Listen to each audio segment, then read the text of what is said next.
OK, alors bonjour à tous et bienvenue à notre série de la Mois de la santé. Nous sommes très heureux d'avoir l'opportunité de passer l'après-midi avec vous. Le comité d'éducation du CMEV, Centre de recherche et d'études sur le vieillissement de l'Université de McGill, a commencé à organiser un événement, Journée de la santé, afin de promouvoir des modes de vie sains. Le comité d'éducation du CMEV a invité les professionnels de la santé pour donner des conférences sur l'importance de prendre soin de notre santé et éduquer le public en général sur divers sujets liés à la santé. Le comité d'éducation du CMEV a été créé en 1996. Les objectifs du comité sont identifier les besoins en matière de formation pour le personnel de soins de santé, les personnes âgées, les aidants naturels ainsi que le public en général et développer des solutions qui permettent à répondre à certains de leurs besoins. Valoriser l'image positive du processus de vieillissement en luttant pour mettre fin à certains stéréotypes et mythes au sujet du vieillissement. Et finalement, diffuser de l'information au sujet de la recherche sur le vieillissement. Dr. Paolo Vitali est neurologue et neuropsychologue certifié par le conseil d'administration FRCPC. Il est neurologue au CIUS Nord de l'île de Montréal et au Centre de recherche et d'études sur le vieillissement de l'Université de McGill.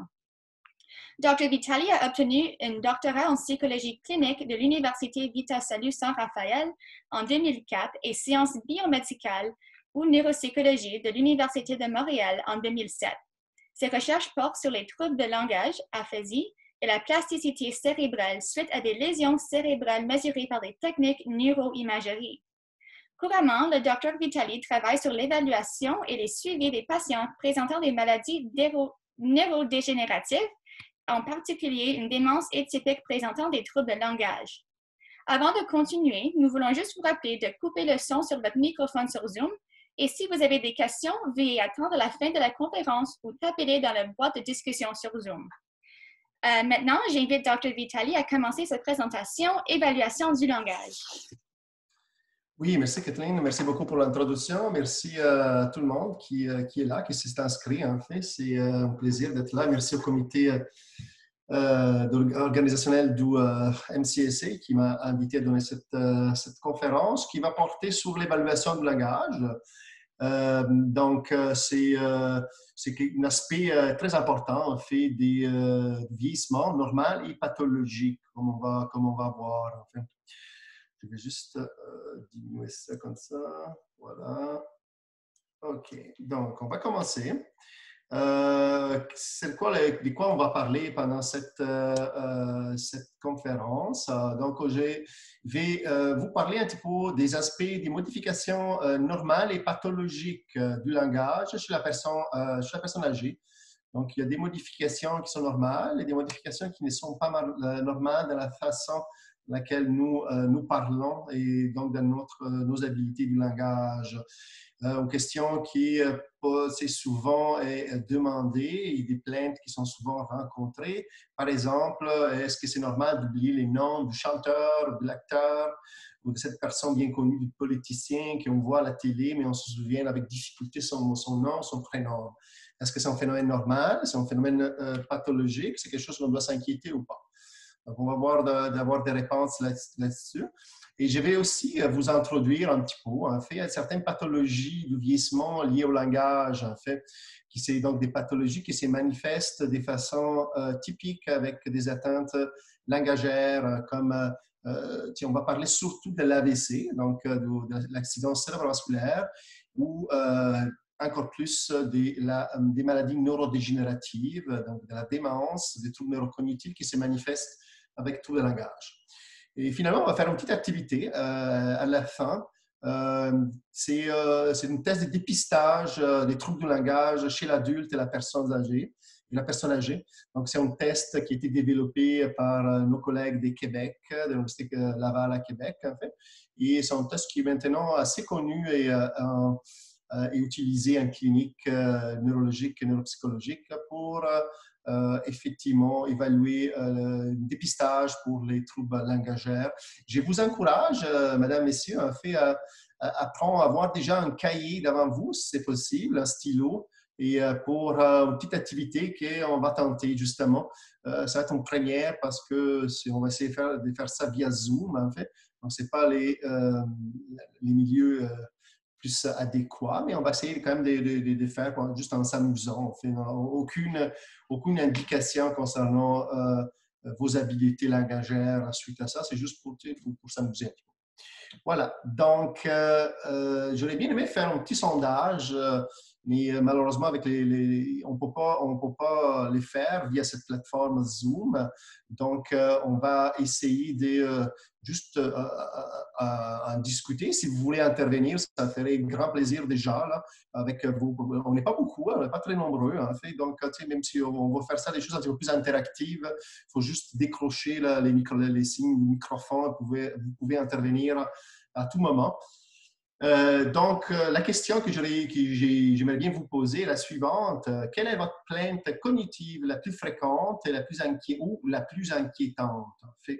Donc, en plainte cognitive, là, donc, par exemple, oublier la date, ne pas retrouver mon auto dans les stationnements, si vous conduisez, chercher mes mots pendant une conversation, faire deux choses en même temps, en fait, ou bien oublier les noms des objets ou des acteurs à la télé, par exemple, ou oublier où j'ai placé un objet.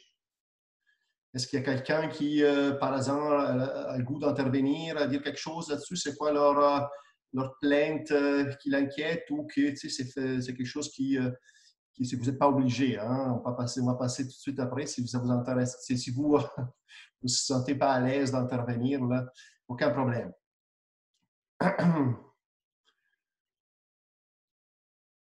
Bon, il n'y a pas des téméraires.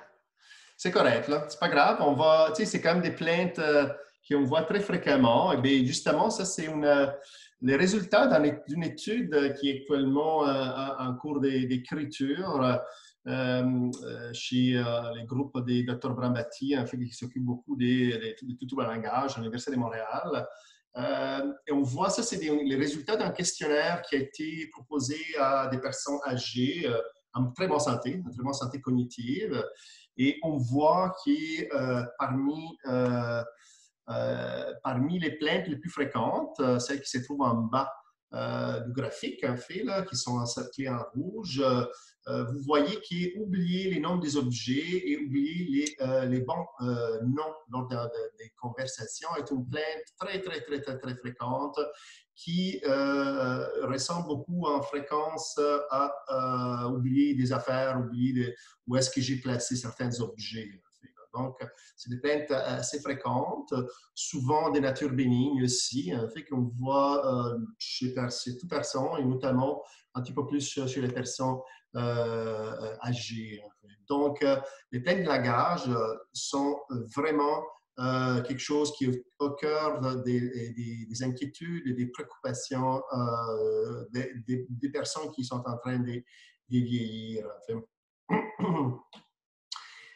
Pourquoi on parle du langage? Le langage, c'est une caractéristique humaine, une caractéristique unique de l'espèce humaine. On est la seule espèce qui possède un langage, qui possède cette habileté de communiquer via l'expression orale et écrite. En fait. Ça nous rend donc unique. Et notre cerveau, qu'on voit ici un petit peu représenté graphiquement, en fait.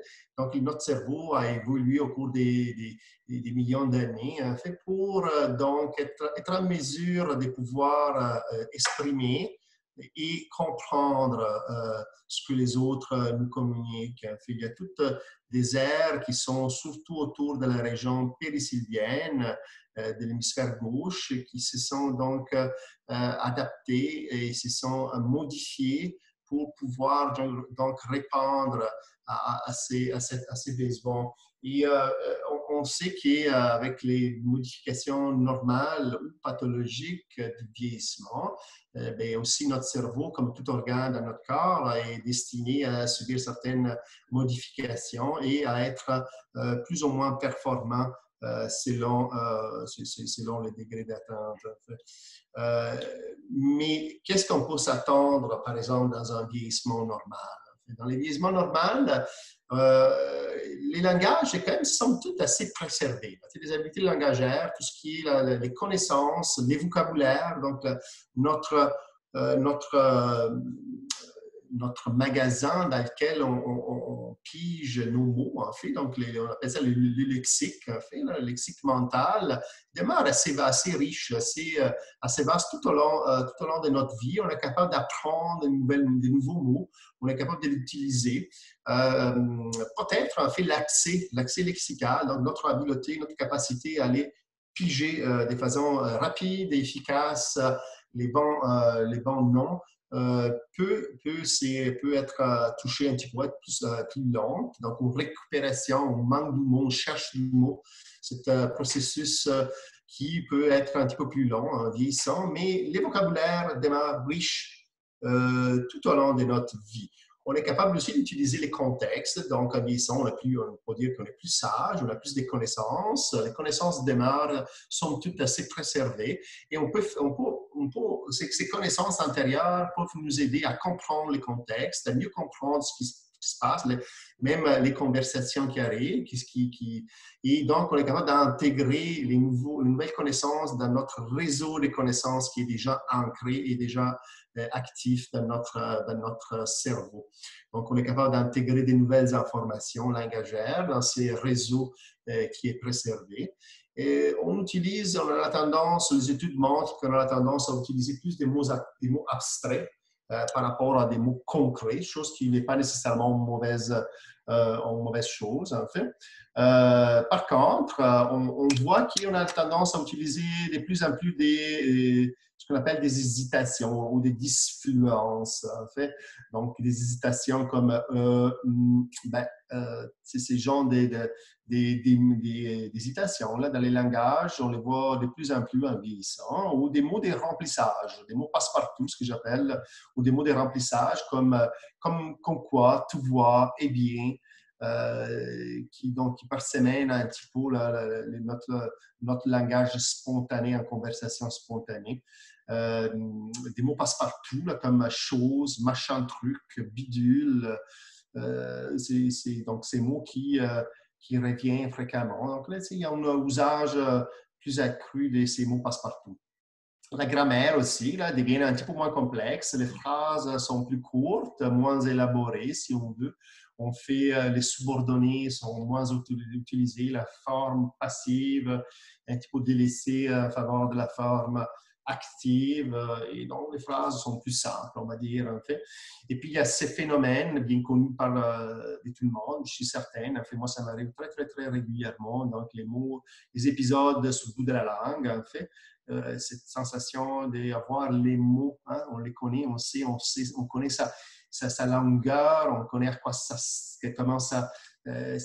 quoi ça rime, en fait, tout ça, mais ça ne sort pas. Ça ne sort pas immédiatement, mais on les cherche un petit peu et ça finit pour sortir à un moment donné, un petit peu plus tard. Donc, c'est le phénomène de l'oubli de la langue, très fréquent chez la personne âgée et ce n'est pas nécessairement un phénomène pathologique. Donc, ça fait partie des phénomènes de vieillissement normal.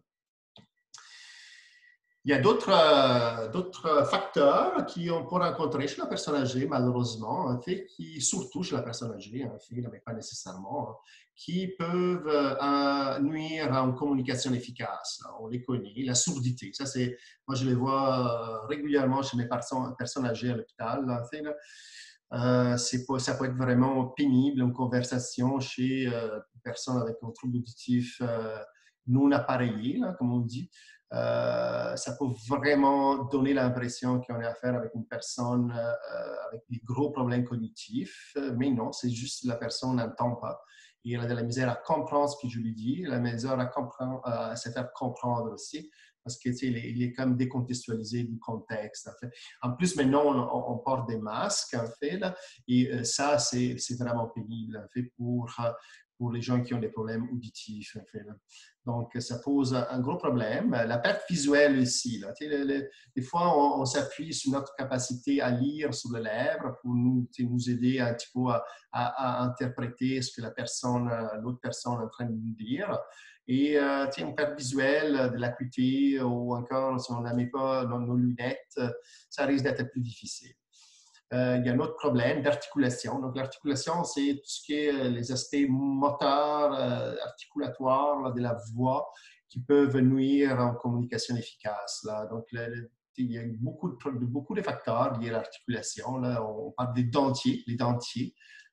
C'est sûr qu'un vide entier non ajusté, ça peut donner une impression vraiment de mauvaise articulation. On a aussi les problèmes des médicaments qui peuvent donner de la sécheresse buccale, la bouche pâteuse, et puis tout ça, ça va faire un problème d'articulation. Okay? Il y a aussi d'autres facteurs cognitifs, comme en général un certain ralentissement psychomoteur qui peut contribuer au ralentissement du langage, de la compréhension, de la production, de l'évocation lexicale aussi. Et puis aussi de faire plusieurs choses en même temps. En fait, on le sait, ça c'est bien connu chez la personne âgée, on est moins efficace à faire deux choses en même temps. En fait. On a besoin de prendre le temps, de se concentrer, on a besoin de plus de ressources attentionnelles pour faire des tâches et parler en même temps que faire autre chose. Ça risque d'être plus problématique chez les personnes qui ont quelques problèmes déjà à la base du langage. Il y a aussi tout ce qui est la fatigue, en fin de journée, manque de sommeil, le travail accru, maladie surajoutée, une infection. Tout ça peut contribuer chez la personne qui, normalement, n'aurait pas des problèmes de communication à présenter ces genres de problèmes. Donc, il faut considérer tout ça lorsqu'on évalue les langages. Hein. Tous ces aspects, et c'est vraiment important à considérer, à corriger les cas essayants.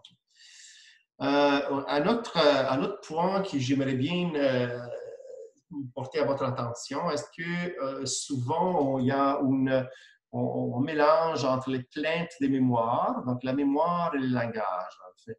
La mémoire et le langage, c'est pas exactement, en fait, c'est pas du tout la même chose. La mémoire, c'est un processus qui, dans le cerveau, siège dans des régions différentes. C'est des processus différents. On parle d'un codage de l'information, des stockages de cette information dans notre magasin des mémoires et des récupérations des informations de ce magasin. Donc, c'est trois processus différents. Cliniquement, c'est la mémoire, ça se manifeste, des mémoires, ça se manifeste différemment, c'est les oublis fréquents, c'est le fait de répéter, de ne pas prendre de nouvelles informations, d'oublier notre vie, en fait, notre autobiographie, de ne pas être capable de rapporter des informations qu'on vient de nous transmettre. Ça, c'est la mémoire, en fait. Les langages, c'est tout à fait autre chose. Pour vous donner un petit exemple, là, je vous présente cet homme de 78 ans, francophone, fluent en français et en anglais, que j'ai vu dans une clinique au Douglas il y a quelques années, en fait. C'est lui, il s'était présenté avec sa femme avec des troubles de mémoire, selon les deux. En fait. Donc, il présentait des troubles de mémoire, entre guillemets, et puis quelques années. Mais finalement, les questionnants, ce n'était pas vraiment la mémoire, en fait. Et c'était vraiment un manque de mots, un manque de mots sévère, particulièrement pour les noms, les communs et les noms propres.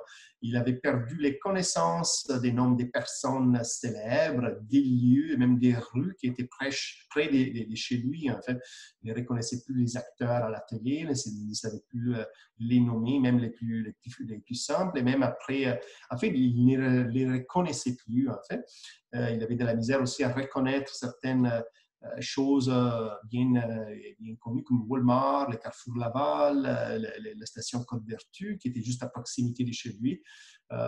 Donc, vous voyez, il y a aussi des problèmes de compréhension du langage. En fait. Il ne comprenait plus ce qui se passait avec ce que la télé montrait. En fait, il avait la tendance à allumer, à monter le volume, en fait, là, parce qu'il ne comprenait pas. Mais ce n'était pas un problème auditif, c'était un problème de compréhension du langage. Il demandait à son épouse de répéter fréquemment. En fait. Donc, quoi? C'est ce genre de phénomènes que je vois à l'occasion chez mes patients qui, même, ils ont de la misère avec l'accent que j'ai. Ils ne reconnaissent pas. Ça devient plus difficile par rapport au conjoint ou à conjointe, en fait, à suivre une conversation, à suivre les langages. Donc, important, plein de mémoire, différent des pleins de langage. C'est deux concepts différents qui siègent dans des régions différentes du cerveau. Bien alors, quand s'inquiéter, en fait? Quand s'inquiéter, c'est juste un bref aperçu, en fait. Par exemple, c'est très fréquent ne pas se rappeler, ne pas pouvoir se rappeler les noms d'une connaissance. Même une connaissance proche, là, quelqu'un qui on ne voit peut-être pas tous les jours, en fait, mais un ami ou un collègue, ça peut arriver, là, ça peut arriver on oublie son nom, on a de la misère. C'est encore une fois le phénomène sur le bout de la langue, sur le bout de la langue. Par contre, ne pas reconnaître des gens très proches comme la famille ou de ne pas se rappeler leur nom, leur prénom, des membres de la famille, bien là, ça commence un petit peu plus inquiétant. Okay? Avoir occasionnellement de la difficulté à trouver ces mots, ça fait partie du vieillissement normal. Par contre, les langages d'une personne avec un trouble de langage se caractérise parce que ce qui est décrit comme un langage hésitant, parsemé des pauses, des hésitations, des mots amorcés et non complétés, des transformations des sons, on appelle ça des transformations phonologiques ou des paraphasies, hein, c'est les mots techniques qu'on utilise. Donc, c'est des mots et des sons qui sont changés. On a de la misère à les comprendre. Le langage est saccadé et hésitant. On fait la grammaire, on perd la conjugaison, la déclinaison. Tout ça, ça nous indique qu'il y a un problème qui va au-delà du vieillissement normal. Et lorsqu'on parle des troubles de langage, on appelle ça une aphasie. Okay? Donc, c'est un mot qui est un concept que peut-être vous n'avez jamais entendu parler, en fait. Mais c'est l'aphasie. On appelle ça un trouble du langage acquis. Donc, c'est un trouble de langage chez quelqu'un qui, auparavant, il parlait sans aucun problème. Il n'avait pas un trouble de développement du langage, comme une dyslexie ou une dysphasie, un problème neurodéveloppemental. Non, c'est quelqu'un qui a atteint l'âge adulte, qui parlait très bien, il s'exprimait très bien, et à un moment donné, il a commencé à présenter des troubles de langage. Donc ça, c'est l'aphasie. C'est certainement que vous le savez, donc je rigole, mais l'aphasie, ça vient du grec sans mots. Hein? Ça vient du grec à privatif, on appelle ça comme ça, donc sans mots. Et comment on évalue le langage? Comment on l'évalue? Donc, il y a plusieurs composantes du langage. Il y a la composante expressive et la composante réceptive. Composante expressive, donc, c'est l'expression orale. Ça peut être donc orale ou écrite, comme l'écriture. Souvent, même toujours une difficulté d'expression orale, verbale, ça correspond à un problème à l'écriture. On voit les mêmes erreurs, les mêmes transformations des sons, les mêmes transformations des lettres à l'écrit et verbalement. Pourquoi? Parce que c'est un problème de langage, un problème central. Donc, ça peut se manifester dans différentes modalités à l'écrit ou verbal ou oralement. Et puis, il y a donc le problème expressive et réceptive. Réceptive, c'est plutôt la compréhension, c'est le langage, c'est la communication que les autres, les messages que les autres nous véhiculent et que nous, on a de la misère à comprendre. Et encore une fois, ça peut être oral, donc nous entendant, ou à la lecture. C'est encore une composante de compréhension, donc à l'oral ou à l'écrit, donc la lecture. En fait. Et il y a aussi les connaissances sémantiques, ça c'est un autre domaine du langage qu'on évalue couramment en clinique. Les connaissances sémantiques, c'est les connaissances générales du monde. Les connaissances générales, c'est quoi la capitale de l'Italie, c'est quoi les présidents, c'est qui je sais pas, les premiers présidents, les premiers premiers ministres du Canada, ou combien de jours il y a par an. Donc, c'est les 4 saisons. C'est des connaissances générales qu'on a acquis quand on était très, très, très, très jeune et qui sont quelque part sédimentées dans notre cerveau et qui représentent un pool, un système de connaissances et qui, certaines pathologies du langage peuvent toucher de façon spécifique, peuvent se manifester par des atteintes langagères bien, bien, bien précises qui on recherche. Voilà, donc lorsqu'on examine aussi les langages, on s'intéresse à l'articulation. Donc l'articulation, je vous ai parlé tantôt, c'est donc l'organisation des muscles phonatoires du larynx, du pharynx, qui nous permet d'articuler. Et on a des problèmes de dysarthrie, par exemple, ou d'apraxie de la parole. C'est un autre phénomène qu'on voit au niveau articulatoire. Puis on peut, lorsqu'on évalue le langage, on peut se focuser aussi sur le langage spontané. Donc, on demande juste aux patients devant nous, parlez-nous de votre travail, parlez-nous de qu'est-ce que vous faites de votre journée. Et on évalue les contenus du langage. Est-ce que le langage, les contenus est approprié? Est-ce qu'il est cohérent? Est-ce qu'il est informatif? Est-ce capable de nous transmettre des messages de façon appropriée? On arrive à saisir ce que la personne est en train de nous dire. Est-ce que c'est cohérent? Est-ce que c'est tangentiel? Est-ce qu'il a tendance à avoir des propos délirants? Tout ça, c'est les contenus du langage. Il y a aussi la forme du langage. Donc, là, on va voir la grammaire, la syntaxe, les transformations des sons, les manques de mots. On va voir la fluidité aussi. La fluidité, c'est les nombres des mots par minute qu'on est capable de dire. Donc, il y a des aphasies type fluentes et des aphasies type non fluentes. Donc, tout ça, ça nous donne vraiment des indices concernant les problèmes de langage. On demande aussi aux gens de dénommer des images. Dénommer des images, on regarde des images, on les dénomme. Et ça, c'est souvent, on voit des grosses difficultés qui apparaissent juste lors des tâches comme ça, des tâches donc lors d'une évaluation formelle du langage, qui est spontanée, ça paraît nécessairement pas. Les gens ne peuvent pas se plaindre des manques de mots, des difficultés de langage, mais lorsqu'on les teste dans un laboratoire avec des images standardisées, bien, on voit que même les mots les plus simples, on peut avoir de la misère à les nommer. En fait. C'est important aussi la répétition des mots, répétition des phrases. Ça nous indique s'il y a un problème ce qu'on appelle des mémoires des langages phonologiques. C'est un problème, donc, dans notre cerveau, il y a des zones qui sont responsables donc, d'emmagasiner les sons et les mots pour pouvoir les répéter. Donc, à l'écriture, on demande d'écrire une phrase, on demande de faire des dictées, comme à l'école, en fait, comme mes enfants sont en train de faire des dictées, ils apprennent les mots. Et bien, on va voir la même chose, des mots réguliers et des mots irréguliers. Le français, c'est particulier, comme l'anglais, en fait, d'ailleurs, parce que c'est une langue non transparente, en fait. L'italien, c'est une langue beaucoup plus simple à écrire parce qu'il n'y a pas des mots irréguliers, là. En français, par contre, il y a plusieurs sons qui s'écrivent de façon différente. Il faut les apprendre. Il faut savoir certains mots, il faut l'écrire d'une certaine façon et pas d'une autre. Il faut le savoir. Donc, c'est les mots réguliers, c'est différent des mots non réguliers. En fait. Ça nous indique des processus pathologiques à la base qui sont différents. En fait. La même chose pour la lecture des mots réguliers, c'est différent des mots irréguliers. Les mots irréguliers, ça dépend des connaissances sémantiques qu'on a dit tantôt. Il y a des règles qu'il faut apprendre, il faut connaître pour pouvoir lire certains mots irréguliers en français et en anglais.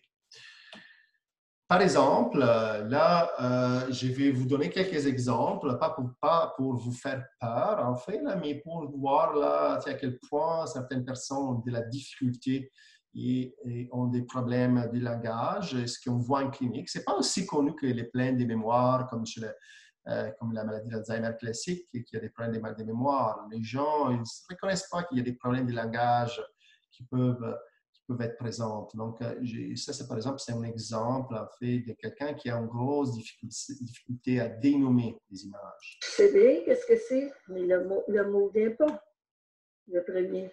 OK. Bon. L'avion. Mm-hmm. Comment est-ce que ça s'appelle? Comment de temps que je peux le regarder? Je vais vous aider. Tortue? Non. Je vais dire tortue. Ça, je ne sais pas.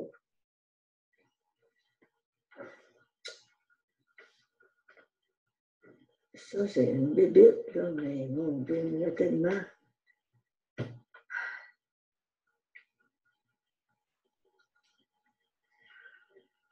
Qu'est-ce que c'est, ça? Une mouche? Je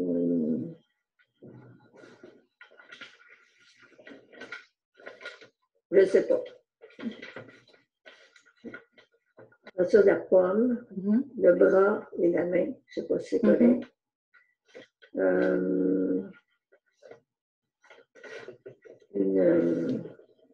Oh, c'est effrayant, c'est effrayant.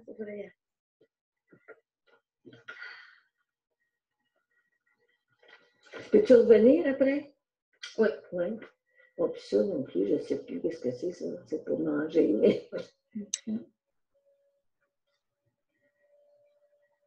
Oh, c'est effrayant. Je ne peux pas en dire beaucoup, je te le dis. Ça, je sais qu'est-ce que c'est qu'ils mettent le sang,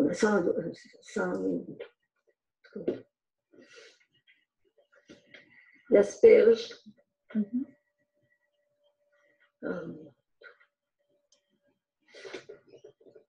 Il y en a-tu qui sont capables de faire ça tout vite? Non. Qu'est-ce qu'on fait avec ça, là? Comment ça fait ça? Ah, je ne sais pas. Le carrosse, la boule, qu'est-ce que c'est que c'est? Voilà. Donc, ça, c'est très important. Vous avez vu la difficulté de cette madame qui est bien malheureuse de ces difficultés. En fait, elle se rend compte. En fait, là, souvent, les gens se rendent compte. Pas toujours, en fait.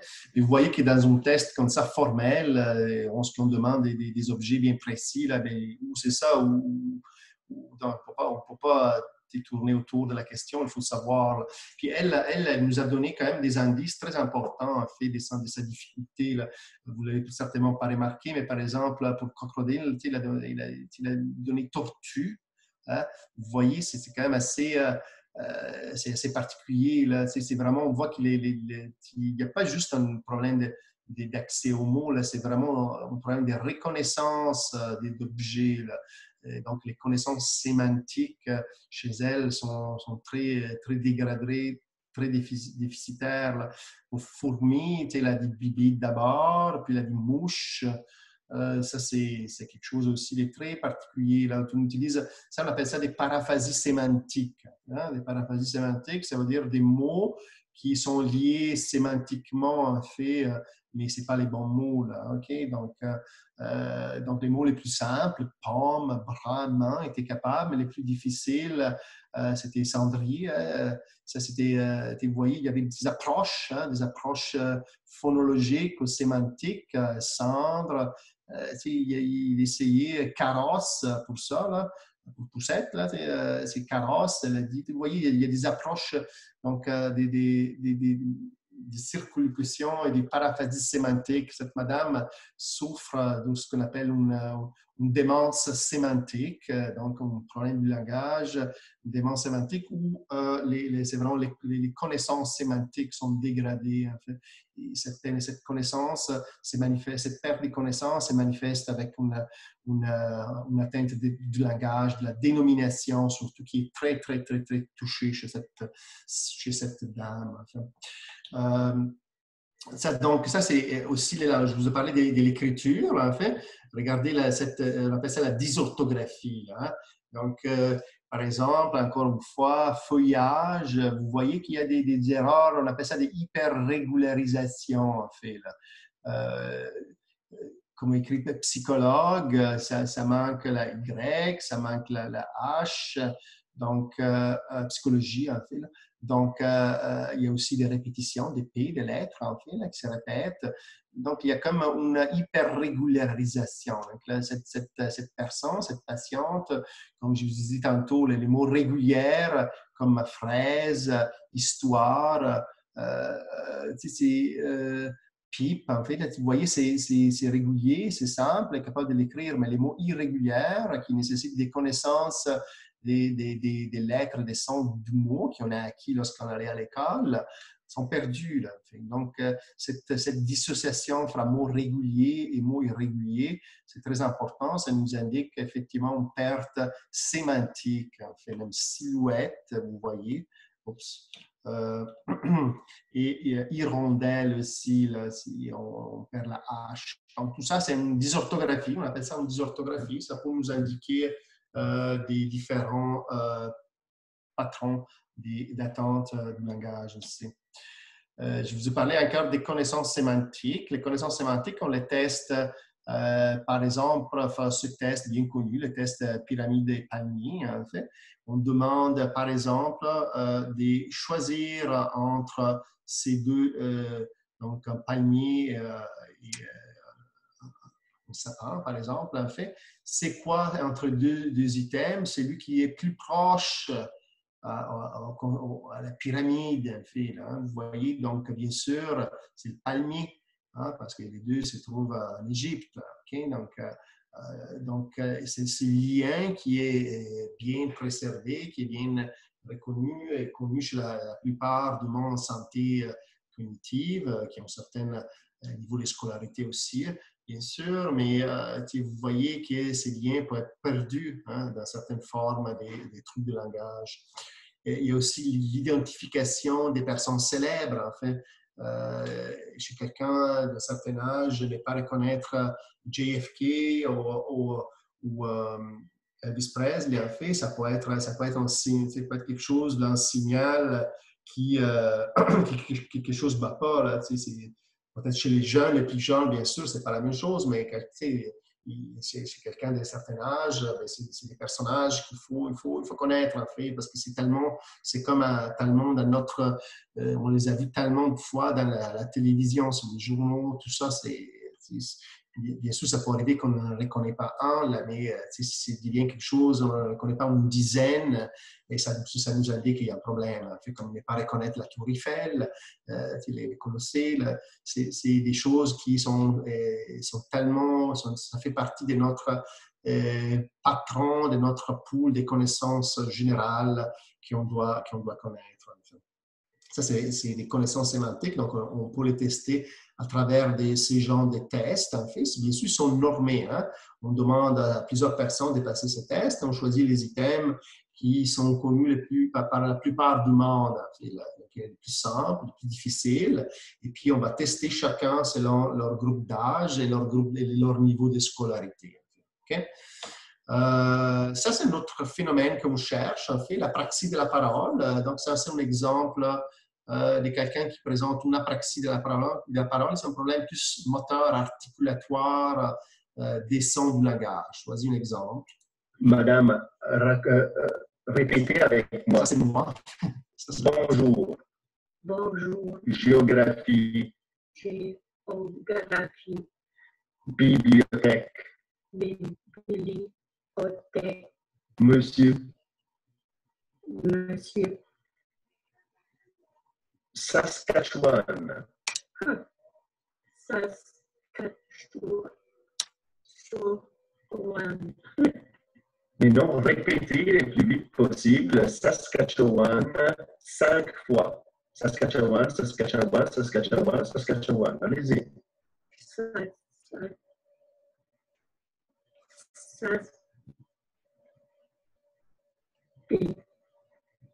Saskatchewan. Saskatchewan. Saskatchewan. Saskatchewan.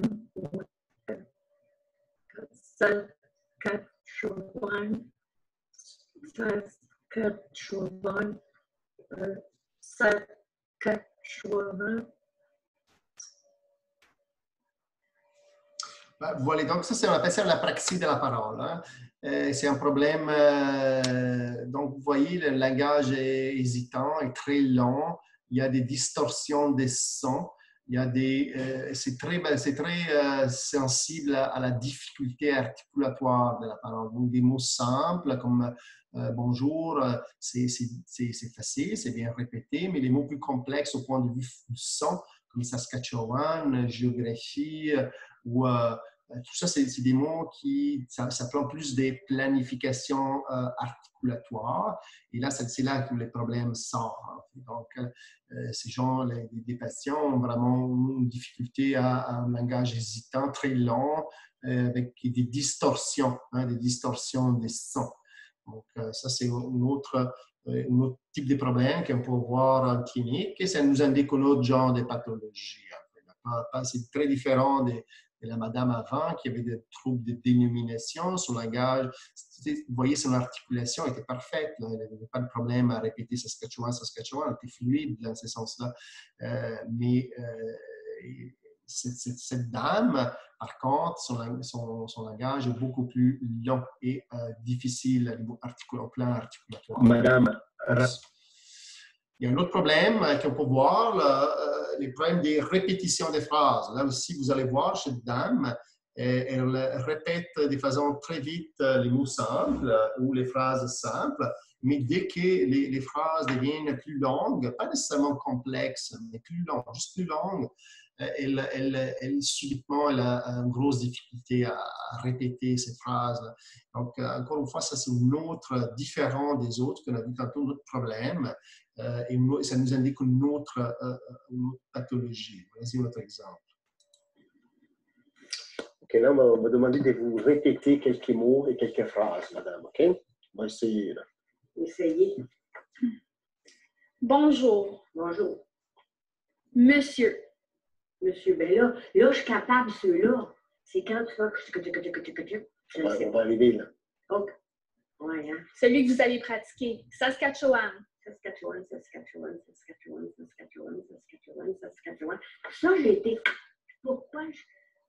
Ça, c'est plus facile. Je le sais. Je le sais pas. OK. Si je vous dis, tu ne sais pas. Tu ne sais pas. Tous les jours. Tous les jours. J'arrive du travail. J'arrive du travail. Ne lui dites pas. Ne lui dites pas. Ne lui dites pas. Ne lui dites pas. Allez-y, faites-le si vous pouvez. Fini.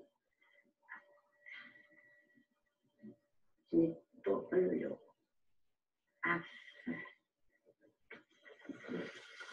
Allez-y. Allez-y. Et faites-le si vous pouvez. Allez-y. On va en faire un autre.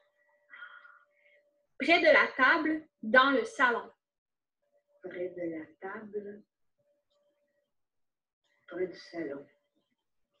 Hier soir, ils l'ont entendu à la radio. Hier soir.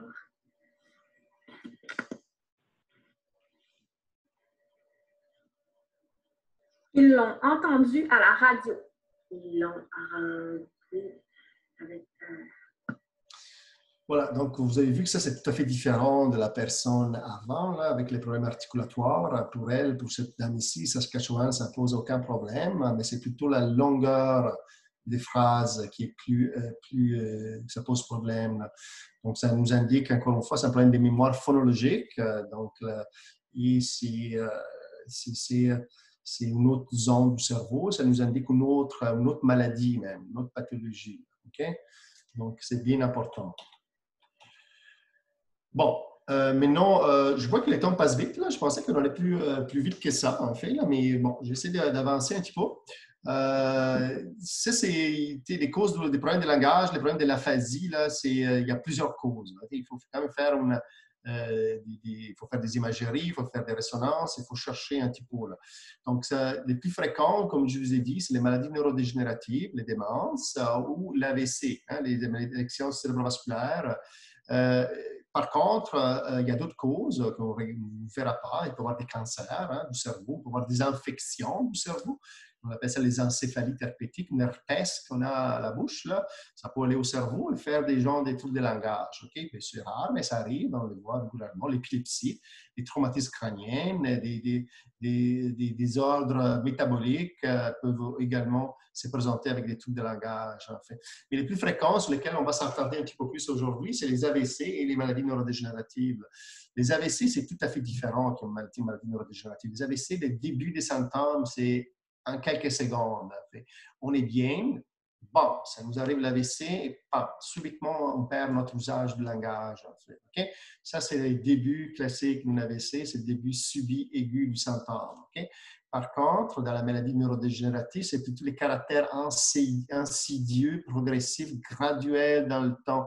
Les gens ne sont pas capables d'indiquer, là, quand ça a commencé les problèmes, des fondements, mais depuis combien de temps, j'aurais pu peut-être retracer ça il y a peut-être même une dizaine d'années. Okay? C'est quelque chose, et c'est sûr qu'ils n'étaient pas problématiques il y a une dizaine d'années, c'est peut-être accentué dans les 2 dernières années. Finalement, ils arrivent à consulter, mais peut-être on est capable de retracer en arrière une évolution qui est beaucoup plus lente, en fait, par rapport à un AVC qui est vraiment subi et vu. Okay? Donc, ça, c'est une chose à retenir dans le diagnostic différentiel. Des choses qui peut-être c'est pas strictement intéressant, mais par curiosité, on a différents aphasies, types d'aphasie post-AVC. Okay? On a ce que peut-être vous avez déjà entendu, là, les aphasies des Broca, les aphasies des Wernicke, les aphasies des conductions, les aphasies transcorticales motrices ou sensitives. Je n'ai pas trop dans les détails, en fait, mais les aphasies des Broca, c'est plus un caractère expressif, les langages hésitants, les styles télégraphiques, on perd la grammaire, on perd la syntaxe, le débit ralenti. C'est tout à fait différent d'une aphasie des Wernicke qui touche les régions plus postérieures du langage, où la compréhension du langage est beaucoup plus déficitaire, où il y a comme un jargon. Là, les langages est fluide, mais parsemé des mots inventés, des jargons, du salade des mots. Et souvent, les patients ou la patiente n'a pas nécessairement l'autocritique, la sensation que les gens ne comprennent rien de ce qu'ils disent. Et souvent, là, surtout au début de la maladie, il n'y a pas d'autocritique. En fait, okay? La phase de conduction se caractérise surtout pour une répétition qui est très touchée. Voilà. Donc, ça, c'est un petit peu les types d'aphasie qu'on peut rencontrer post-AVC, en fait. Par là, maintenant, on tombe de la catégorie neurodégénérative. Là, j'avais un petit sondage pour vous aussi, en fait. Par exemple, depuis quelques mois, en fait, je cherche de plus en plus mes mots de façon significative. Les autres s'en rendent compte. Ils me font remarquer, me voyant qu'est-ce qui se passe, tu cherches ces mots. Et moi, je dis, bon, je ne suis pas très inquiet, ma mémoire est excellente, je me rappelle tout. Je n'ai pas besoin de marquer quoi que ce soit. Je suis certaine de ne pas avoir la maladie d'Alzheimer. Est-ce que c'est vrai ou faux? Donc, là, après ma présentation, vous aurez bien compris que c'est faux. Okay? C'est faux parce que si c'est vrai que la maladie d'Alzheimer est absolument caractérisée de façon très fréquente, de façon majoritaire par une attente spécifique de la mémoire, donc l'apprentissage de nouvelles informations. Et on connaît maintenant la variante langagère de la maladie d'Alzheimer. La variante langagère, on appelle ça la variante logopénique aussi, la maladie d'Alzheimer, et se présente de façon classique par un trouble, par un manque de mots et un trouble de répétition des phrases. Okay? Donc, voilà, donc c'est à connaître parce que c'est quelque chose qu'on voit quand même moins fréquemment que la variante classique, mais on la voit assez fréquemment, surtout dans des cliniques spécialisées comme celle de Douglas, de MCSA, là, où on a beaucoup de références pour ce genre d'Alzheimer atypique. Okay? On appelle ça ces troubles de langage progressifs, de nature neurodégénérative. On appelle ça une aphasie primaire progressive. Okay? Donc, on en connaît trois gros types d'aphasie primaire progressive. Donc, le début est progressif, insidieux, il y a un caractère neurodégénératif, en fait. On connaît la variante non fluente agrammatique, la variante logopénique, dont je vous ai parlé tantôt, là, c'est la variante langagère de la maladie d'Alzheimer, et aussi la variante sémantique, comme la patiente, la première que je vous ai présentée avec le gros problème de dénomination des mots, avec la dégradation des connaissances sémantiques. En fait. Donc, la première, la variante non fluente, par exemple, c'est la patiente de tantôt avec l'apraxie de la parole, avec les langages lents, hésitants, non fluents. Donc, ça, c'est une partie, c'est la variante non fluente. Ce n'est pas du tout la maladie d'Alzheimer, c'est un autre type de maladie neurodégénérative. Souvent, ça fait partie du spectre de démence frontotemporale. Okay? Donc, c'est une atteinte surtout des régions antérieures du cerveau. La variante logopénique, ça, 95% des cas, c'est la maladie d'Alzheimer. Okay? Donc, c'est la variante langagère de la maladie d'Alzheimer et ça touche les régions postérieures, ici en violet, là, ça touche les régions postérieures, pariétales postérieures du cerveau. Et puis, on a la variante sémantique, ça fait encore partie du spectrum de démence frontotemporale et ça touche plutôt les pôles temporales antérieur gauche. Hein? C'était la zone en verte. Voilà, donc ça, c'est des choses qui c'est bien à savoir. Voilà, donc là, j'ai terminé ma première partie, en fait. Donc, on a vu les variantes, les différents, comment on évalue le langage, on a vu quelques exemples des difficultés langagères, on a vu les AVC qui se manifestent différemment que les maladies neurodégénératives. Est-ce que vous avez des questions, chère madame?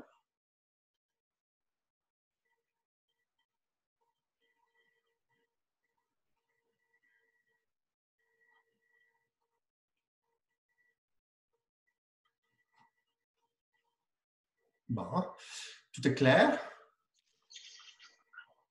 Ouais. Est-ce que vous voulez continuer par hasard avec l'activité ou est-ce que ça vous intéresse? Ça va faire un petit dépistage? Oui, non?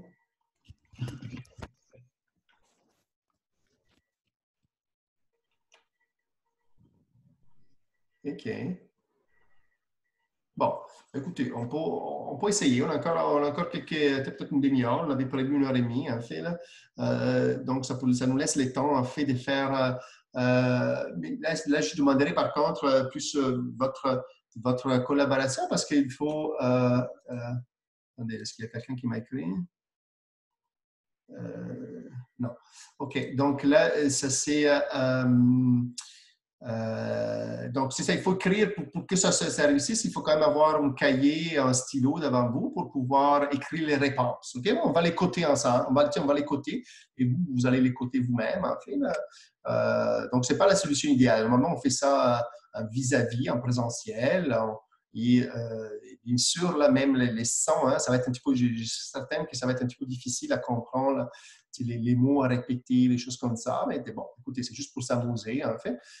C'est pas, là, je veux vraiment là, vous dire qu'il n'y a aucune indication concernant des difficultés éventuelles langagères parce qu'on n'est pas vraiment dans un setting idéal de testing. Okay? Donc, ça, c'est un test, tout le dépistage de langage de la personne âgée qui a été développé par... je ne peux pas revenir en arrière. Hop. Attendez, là, ça a quand même bloqué un petit peu. Donne-moi 2 secondes. OK, voilà. Donc, ça a été développé par les collègues orthophonistes à l'Université Laval à Québec. Je les remercie beaucoup. C'est public, en fait, là, comme test. C'est très fréquemment utilisé dans les cliniques de dépistage. Bon, je vois que ça bloque un petit peu la présentation. OK, donc...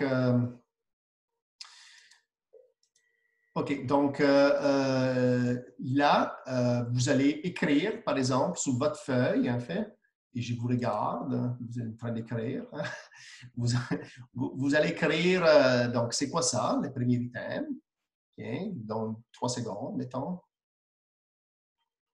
Les deuxièmes, maintenant, c'est quoi? Les troisièmes.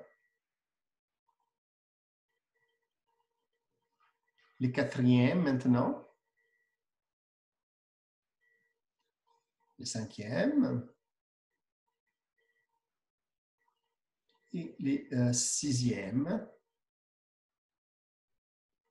OK, là maintenant... On a une question ici. Il y a quelqu'un qui veut savoir c'est quoi dépistage? Qu'est-ce que ça veut dire dépistage? OK, bon, dépistage, c'est juste quelque chose qu'on fait. En fait, c'est un test qui nous indique... c'est un screening, en anglais, c'est plutôt screening, si on veut, en fait. C'est un test qui nous permet de repérer des personnes, des gens qui peuvent avoir peut, je ne dis pas qu'ils ont, mais qui pourraient avoir des problèmes, par exemple, de langage dans ces cas-ci. C'est un mot général, dépistage. On fait le dépistage pour le cancer du sein, on fait le dépistage pour les maladies néonatales. En fait, donc, c'est des tests qui nous permettent d'aller cibler certaines difficultés, en fait. Okay? Pour voir les gens, pour isoler, hein, pour les gens qui pourraient avoir des difficultés. Puis les gens qui ont été repérés comme ça, c'est grâce à ce test de dépistage. L'idée, c'est d'aller les référer à leur médecin pour pouvoir finalement faire une évaluation plus exhaustive, faire une évaluation cognitive plus grande, ou référer à la neurologie et peut-être amorcer un traitement. Voilà. Donc, juste pour continuer, donc les premiers, là, en fait, donc vous allez corriger, en fait, et vous allez vous donner 2 points par chaque bonne réponse. Hein. Vous voyez, ici, le maximum pour cette partie est 12 points. Hein. Donc, vous allez avoir 2 points. Donc, les premiers, c'est raisin, râteau, girafe, raquette de tennis, tortue et sifflet. Okay? Si vous avez eu tous correct, là, ça va être 12 points. Et sinon, ça va être 2 points pour chaque bon item. Okay? Donc, le maximum, c'est 12 ici. Donc, c'est le test de dénomination qu'on a vu tantôt. On passe au suivant. Ouais, j'ai un petit peu de problème. C'est un petit peu... OK, comme ça. Là, on va faire un test de répétition des mots. Okay? Des mots, nos-mots. Des nos-mots, c'est des mots inventés qui n'existaient pas. Et des phrases. Okay?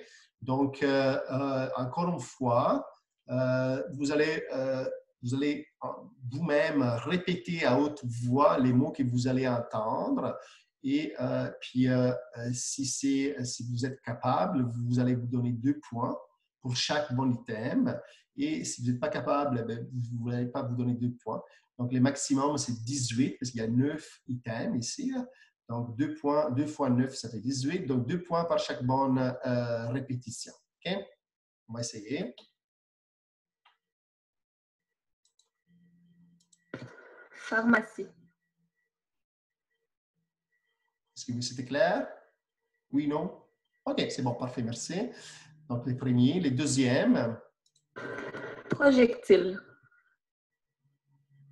Les troisièmes. Industrie. Est-ce que je vois quelqu'un qui veut parler, par exemple? Non? OK. Bon, si vous avez vous étiez capable de répéter ça, ben, vous allez vous donner 2 points pour chaque item. OK? Maintenant, vous allez répéter des non-mots, donc des mots inventés. Hein, c'est un petit peu plus difficile, en fait, mais c'est des mots inventés. Ça fait partie du dépistage aussi.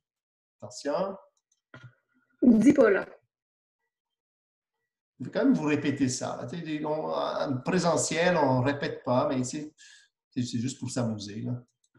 Pharmacie. Ah, non, c'est ça. Dipola. OK. Ça, c'est l'autre, mais non à répéter. Go battu. Go battu. Le troisième.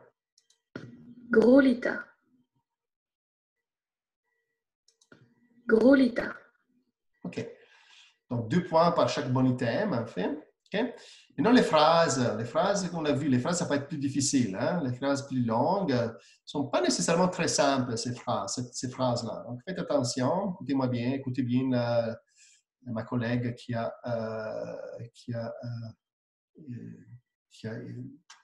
enregistré ces phrases.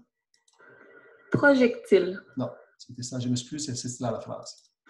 Le brillant astronaute n'a pas encore lu le journal ce matin. Est-ce que c'est plus difficile, hein? Une autre phrase. L'interrupteur de la cuisine n'est plus en état de fonctionnement. La troisième. Son explication ridicule n'a convaincu personne dans l'auditoire. OK. Donc, tu étais capable de répondre, de répéter tout ça sans problème. 2 points, 18 points au total. OK? On passe à autre chose. Industrie. Hop. Son expérience est plus en état de personnes dans l'auditoire. Je m'excuse, c'est un petit peu plus difficile. Voilà. OK, ça c'est le troisième. C'est, on appelle ça une tâche de fluidité ou de fluence verbale. OK? Vous allez écrire sur votre feuille, en fait, maintenant, tous les mots. Vous avez 1 minute de temps pour, voilà, je prépare ma montre, en fait, pour écrire le plus de mots possibles que vous connaissez qui commencent par la lettre D. D comme David, en fait, mais il ne faut pas que ce soit un nom propre. Okay? Donc, il faut que ce soit des objets, des noms communs, pas de la même catégorie, par exemple. Il faut vraiment, c'est une tâche de fluidité. Donc, vous avez 1 minute pour écrire sur votre feuille les plus de mots possibles qui commencent par la lettre D. Voilà, c'est parti.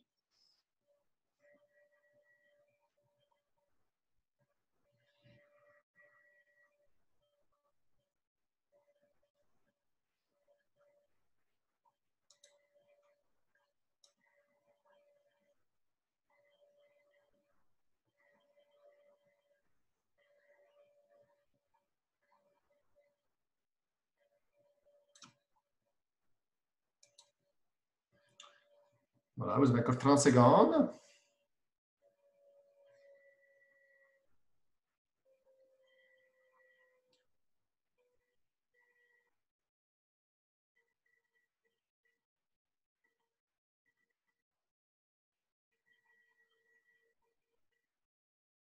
Encore une dizaine de secondes.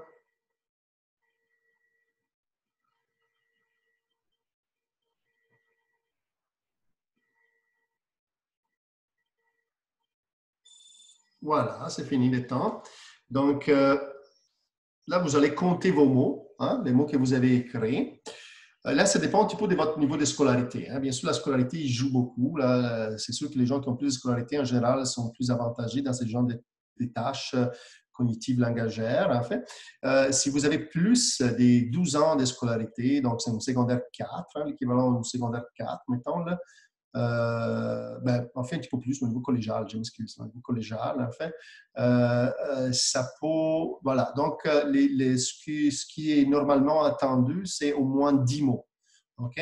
Si vous avez moins que 11 ans de scolarité, donc moins dans secondaire 5, je dirais, c'est suffisant 8 mots. OK? Bon, c'est sûr que en général, c'est écrire, c'est normalement on fait ces tests de façon écrite, de façon verbale, ça va plus vite. Écrire, ça peut être un petit peu plus long. Mais donc, c'est ça. Si vous avez eu, selon votre niveau de scolarité, au moins 10 ou au moins 8 mots, vous pouvez vous attribuer 15 points. C'est le maximum là pour cette. Ou 15 ou 0. Okay? Si vous n'avez eu moins que votre niveau de scolarité attendu, c'est 0. Sinon, c'est 15. Okay? On continue. Bon, là, c'est un test bien intéressant, en fait. Il faut répéter les mots en ordre alphabétique de la première lettre. OK? Par exemple, si je vous dis vache et coffre, vous allez répéter en ordre alphabétique de la première lettre, donc coffre, vache. OK? Le deuxième exemple, pomme ou bol, hein, donc selon l'ordre alphabétique de la première lettre, ça serait donc bol et puis pomme. Okay? On voit qu'il y a ce qu'on appelle ça la mémoire phonologique qui est impliquée là-dedans. Okay? Donc, ça, c'est l'exemple. Faites attention. Donc, là, c'est 3 mots. Hein? C'est 3 mots à mettre dans l'ordre alphabétique selon la première lettre. Marche, voile, femme. Je vous répète ça, juste pour un problème technique auditif peut-être, hein, ou de son. Marche, voile, femme.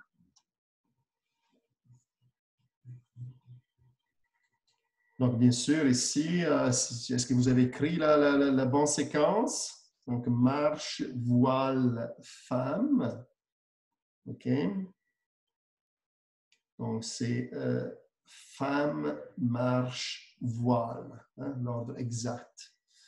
Si vous avez eu la bonne réponse, vous allez vous donner 5 points, sinon c'est 0. OK, on s'en tranquillement vers la fin. OK? Là maintenant, il faut la tâche de lecture, en fait. La tâche de lecture, vous allez lire des mots et des non-mots. OK? Puis je vais vous donner la solution. C'est des mots, vous voyez, c'est des mots des fréquences pas très élevées et des mots irréguliers. Hein? C'est bien important. C'est des mots avec un caractère particulier, ça nous indique beaucoup. Donc, il faut les savoir lire de la bonne façon. OK? Par exemple, vous allez vous donner 1 point pour chaque mot bien lu. Puis là, bien sûr, je vais vous donner la solution si vous ne la connaissez pas.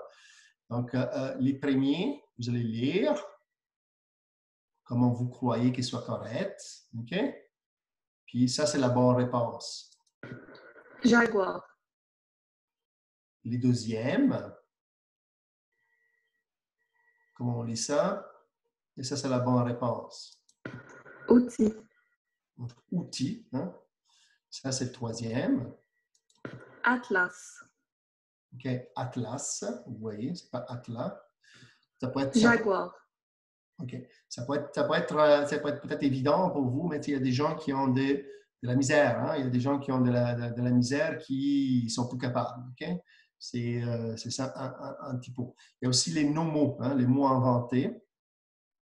Donc, lisez le premier. Dourbi. Le deuxième, maintenant, lisez-les dans votre tête. Ardelle. Et finalement, le troisième, lisez-les dans votre tête d'abord. Et ça, c'est la bonne façon. Portier. OK. Donc, voilà, si vous avez tous sans problème, voilà 6 points. Sinon, 1 point par chaque bonne réponse. Outil. Atlas. Dourbi. M'excuse, là, que je passe. Ardelle. Portier. Bon, on passe à d'autres. Voilà. Ça, c'est compression des phrases. OK? Là, vous allez regarder cette image. OK? Et puis, vous allez répondre à certaines questions. Par exemple, par oui ou non. OK?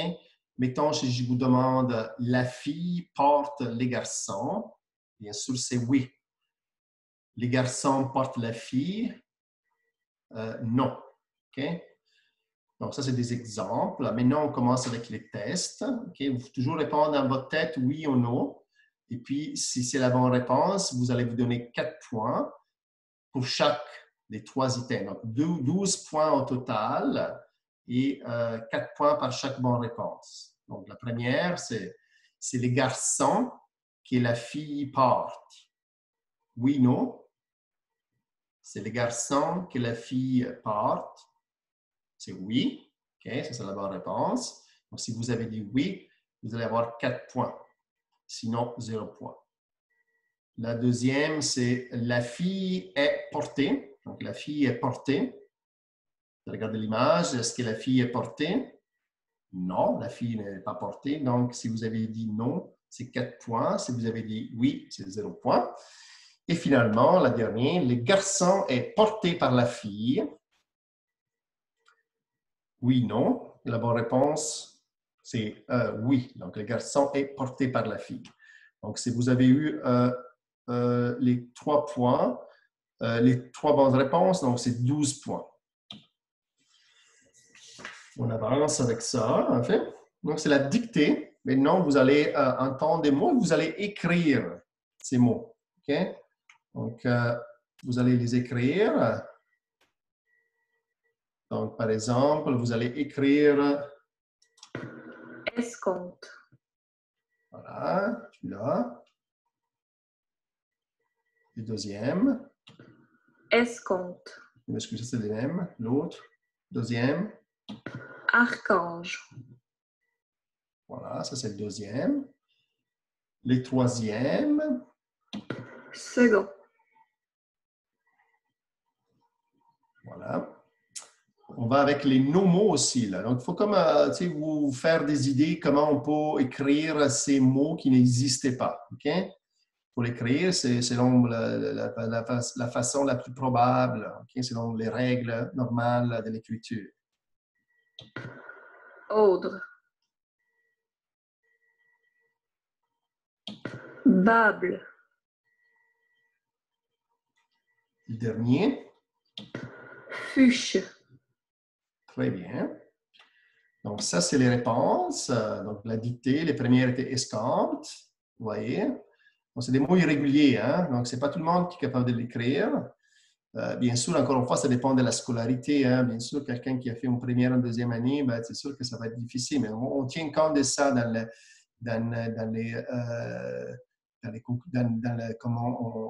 dépistage, en fait. Okay? Archange. Hein? Archange, c'est écrit avec un CH. Hein? Second. Okay? Et ça, c'est les nomos. Donc, autre. Même si vous l'avez écrit avec O et pas AU, hein, ça c'est acceptable aussi. En fait. Okay? Bable et fuche. Voilà. Donc, vous avez 2 points par chaque bonne réponse. En total, 12. Si vous en avez manqué quelques-uns, vous avez 2 points. Okay? Donc, c'est 12 au maximum. C'est ça, l'avant-dernier test. Puis, je vous laisserai tranquille. Là, je vous dis, là, vous allez corriger vous-même. C'est juste un test. Si j'étais devant vous, c'est sûr que je pourrais regarder votre phrase, mais il faut juste écrire une courte phrase. Une courte phrase qui a du sens, hein, avec un sujet, un verbe, un complément. N'importe quoi. Donc, c'est de l'écriture spontanée. Hein. L'écriture spontanée, ça aussi, ça peut être très difficile des fois chez certains patients. En fait, ils ont beaucoup de misère, en fait. Mais écrire une phrase avec un sujet, un verbe, un complément. Je vous donne une dizaine de secondes.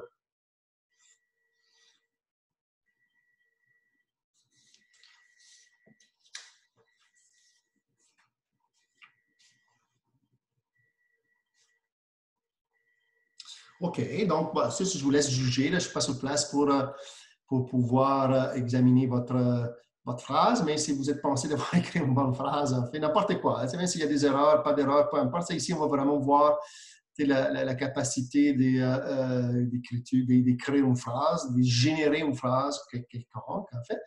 Donc, vous allez voir 4 points. Sinon, si vous avez de la misère, c'est 0 points. OK?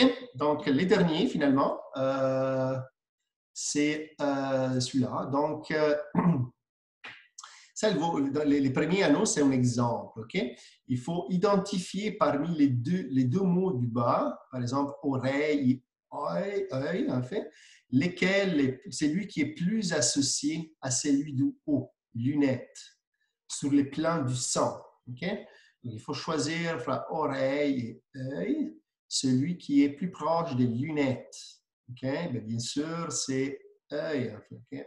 Œil. Parce que les lunettes, hein, on les amène sur le côté des yeux pour mieux voir. Okay? Donc, c'est des tests sémantiques. Okay? Donc, ça, c'est un exemple. Ça ne compte pas.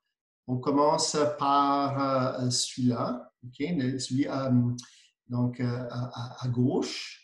Par exemple, vous devez choisir entre fougère et jonquille. C'est lui qui est plus proche des tulipes. Donc, vous choisissez dans votre tête, fougère ou jonquille. C'est lui qui est plus proche des tulipes. Et selon mon sens à moi, c'est jonquille. OK? Donc, si vous avez eu la bonne réponse, c'est 4 points. Sinon, c'est 0. On passe au suivant. Donc, il faut choisir entre pêcheur et chasseur. C'est lui qui est plus proche au niveau du sang à saumon. Donc, pêcheur ou chasseur, c'est lequel qui est plus proche des saumons. Mais à mon sens, à moi, c'est pêcheur. Hein? On pêche du saumon. Donc, si vous la pensez comme moi, c'est 4 points de plus. Finalement, c'est le troisième, donc en bas à gauche. Il faut choisir entre potage et tarte. C'est lui, le mot qui est plus proche du sens avec louche. Donc, potage ou tarte. Hein? Pas tout le monde qui connaît ça, mais c'est bon. C'est potage, en fait. C'est une louche, donc on est capable de ramasser notre potage avec une louche.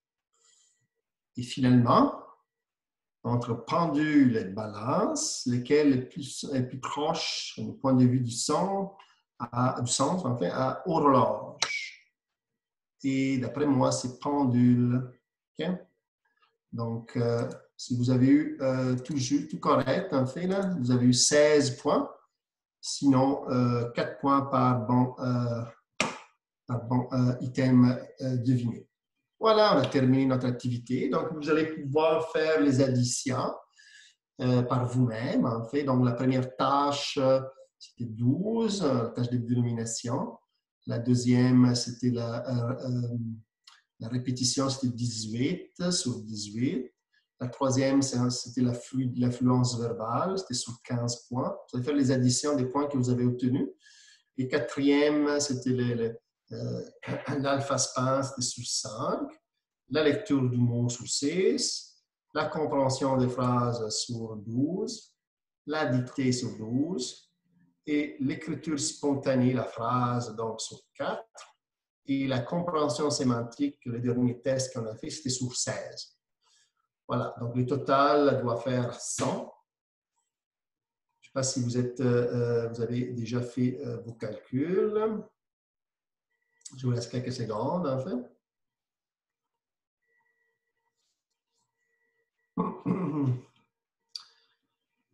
OK, donc voilà, c'est ce qu'on serait normalement attendu. Encore une fois, c'est juste un jeu. Hein, on faut pas, c'est très difficile. C'est pas fait pour être administré via Zoom. Quoique, il faut dire que maintenant, avec la pandémie, la COVID, là, il y a de plus en plus des téléneuropsychologies. Hein. Donc, il y a beaucoup de tests et comme vous avez peut-être déjà rencontré votre médecin par téléphone, par vidéoconférence. Donc, il y a aussi tout un développement des tests qui se font via réseau informatique, en fait, via plateforme informatique. Donc, ça peut devenir à un moment donné la norme. Il y a beaucoup de conférences qui se donnent aussi sur l'évaluation cognitive via Zoom, par exemple. Donc, il faut considérer ça aussi. Donc, là, pour la correction, en fait, là, ça dépend encore de votre âge, okay, et de votre niveau de scolarité, là, bien sûr. Okay? Si vous êtes plus jeune, donc en bas de 64 ans et moins, OK, et vous avez moins de 11 ans de scolarité, donc le seuil, là, il faut avoir eu 84 points. Au moins 84 pour être dans le range attendu. En bas de 84, encore une fois, ça ne veut rien dire via aujourd'hui, mais si on était en présentiel, on aurait pu s'inquiéter, on aurait pu se poser des questions. Okay? Pour celles qui ont plus de 65 ans, donc pour les plus âgés, qui ont moins de 11 ans de scolarité, et, la valeur attendue, les 14 attendus, ce serait 83 points. OK? Mais non, celles les plus jeunes, donc moins de 64 ans, mais avec au moins 12 ans de scolarité, bien là, ça monte. Vous voyez, la scolarité joue beaucoup, hein? Joue beaucoup plus que l'âge. En fait. Donc, le normal, ça serait au moins 94 ans. Donc, jusqu'à au moins 94 points. Donc, en bas de 94, on aurait pu se poser des questions. Donc, c'est un test quand même relativement simple, en fait. Hein? Les gens qui, en présentiel, encore une fois, là, les gens devraient être capables, les gens avec une certaine scolarité, surtout en fait, ils devraient être capables en fait, de performer assez bien. En fait. Par contre, les plus âgés, mais avec un bon niveau de scolarité, à moins de 12 ans, mais là, les niveaux attendus, c'est 92, au moins 92 ans.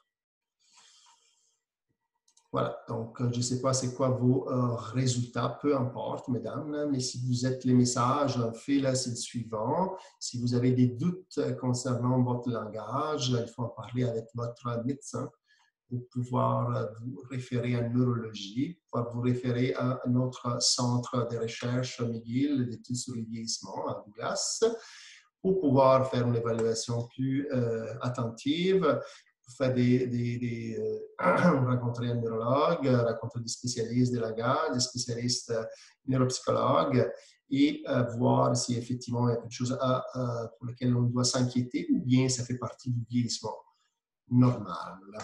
Voilà, je vais terminer. En fait, 1h30, c'est bon, parce que je ne croyais pas que ça aurait duré autant. Je suis bien content. Merci beaucoup pour votre attention, en fait, là, et je suis ouvert à toutes sortes de questions là, si vous avez tenu jusqu'à là. Merci beaucoup. Oui, on avait une question pour vous, Dr. Vitali. Quelqu'un peut savoir quand une personne qui a une TNCM et qui développe un trouble de langue, est-ce que ce trouble de langage s'appelle toujours aphasie? Oui, ouais. Trouble de langage, c'est une aphasie. Ouais. C'est vraiment, c'est les mots qui ont les mots techniques, hein, les mots médicaux qui ont dans à quelqu'un qui a un trouble de langage acquis. Donc, bien sûr, là, comme on a vu, les troubles neurocognitifs majeurs, là, okay, les TNCM, c'est un petit peu un équivalent, un synonyme des démences, en fait, là, si on veut. C'est sûr que ça peut être mineur ou majeur. En fait, un trouble neurocognitif mineur, ce n'est pas nécessairement une démence, c'est un trouble neurocognitif, c'est comme, on appelle ça un MCI, ou un trouble neurocognitif léger, en fait. Mais c'est ça, c'est les gens avec ces genres de problèmes peuvent développer au début ou en cours de développement de leur maladie un trouble de langage acquis. Hein, donc, ils peuvent chercher leurs mots, peuvent avoir des difficultés à lire, à écrire, à entendre, à écouter. Donc, ça, on appelle ça une aphasie. Oui. Merci. Alors, est-ce qu'il y a d'autres questions pour Dr. Vitali?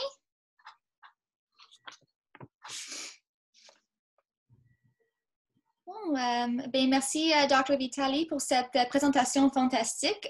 Les membres du comité d'éducation du CMEV vous remercient et merci à tout le monde qui a inscrit aujourd'hui. Notre prochain événement de notre série de conférences Boomers Brillants, ça va être avec Dr. Danilo Bozdok. Il donne une conférence qui s'appelle Perceived Social Isolation and its Impact on the Human Social Brain. Le lien pour consulter tous nos autres événements de la boîte de discussion. Mais nous espérons de vous voir à notre prochain événement de notre série de conférences Boomers Brillants. Alors, merci et bonne journée à tout le monde. Merci beaucoup, Kathleen. Merci beaucoup. Merci. Bonne journée tout le monde.